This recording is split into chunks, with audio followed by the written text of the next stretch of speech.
Hello guys, it's Morena Inday here.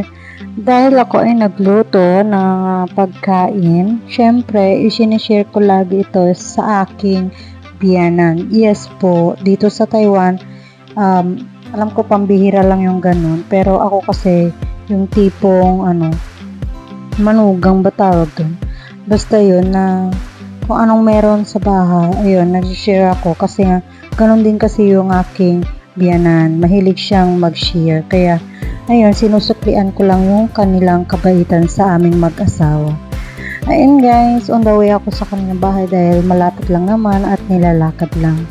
Alam nyo guys, bilang nakapangasawa dito sa Taiwan, gusto ko yung tipong ugali din ng isang Pinoy, yung marunong ka makisalamuha or tawag dun, yung marunong kong makisama sa biyanan mo kasi pagdating ng araw pagka hindi naman sa sinasadya kapag nag-away kayo ng asawa mo ganyan, sila yung matatagpan mo, diba? Oo, ganun nga yan. Yun yung turo sa sa akin.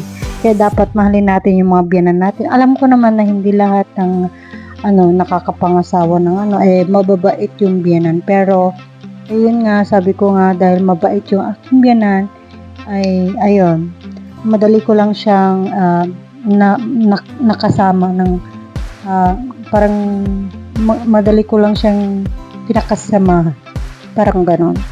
Kaya ayun,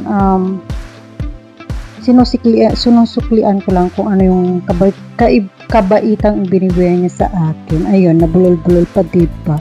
Pero ayun, in fairness, nandito na ako sa kanilang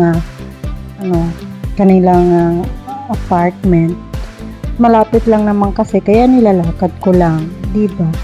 Ganyan, dapat mahalin natin lahat ng taong nakapalibot sa atin kasi sila yung makakasama mo at magbibigay ng advice. Ganyan. Ay, kung anong pinagsasabi mo, baka hindi na sila maniwala sa'yo. Inday. Charis, ayun guys. At nagluto kasi ako ng soup tsaka noodles, yeah, kasi favorite yun ni Papa tsaka ni Mama. Ayun, pero hindi ko alam kung masarap doon, pero masarap naman, sabi na. Kaya ayun, binigyan ko sila kasi hindi naman sila lumabas. Ayun guys, nabigay ko na at hanggang dito na lang ang aking video. Salamat sa inyong pag-subscribe. Bye-bye!